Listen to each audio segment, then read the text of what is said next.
Tonight, following the grant controversy at the Institute for International Sport, the Target 12 investigators are digging deeper into how legislative grants are handed out. The nonprofit sports organization is under investigation right now by the state police following an audit into how it spent $575,000 legislative grant. So we decided to dig deeper, looking through all the grants given out this fiscal year, and we've discovered one of the lawmakers in charge of who gets what granted her own district a significant amount of taxpayer money. Target 12 investigator Walt Buteau is in the newsroom now with the details. Questions surrounding the legislative grant process involve control and accountability. Target 12 went looking for the balance to the check. The General Assembly will hand out $2 million in taxpayer-funded legislative grant checks and $7 million in community service grants this fiscal year. A House spokesman tells Target 12 the House Speaker and Senate President are in charge of who gets what. And so far, Senate President Teresa Paiva-Weed is among the leaders in terms of number of grants with 17 and total amount, which is close to $58,000. And I believe as long as they're accountable and transparent, that is the single most important thing.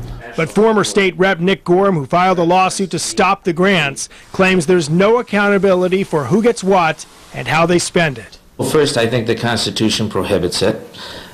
Second, it's the taxpayers' money. They have a right to know how it's going to be spent before it's spent. But years ago, they were very political. It was all about who leadership or not leadership. Now everybody is eligible. The list of grants is available online, and that's how Target 12 discovered that Senate Democrats are at the top of the list for the number of grants received. Beatrice Lanzi from Cranston was awarded 22 grants that she sponsored that added up to just under $25,000. Fellow Democrat William Walaska from Warwick, 18 grants that totaled just over $20,000. And Paiva-Weed, 17 grants, plus 2 attributed to Senate leadership that totaled close to $100,000. Gorham tells Target 12 the problem is a lack of separation between the power to grant and the power to spend. There's just no accountability. There are no standards.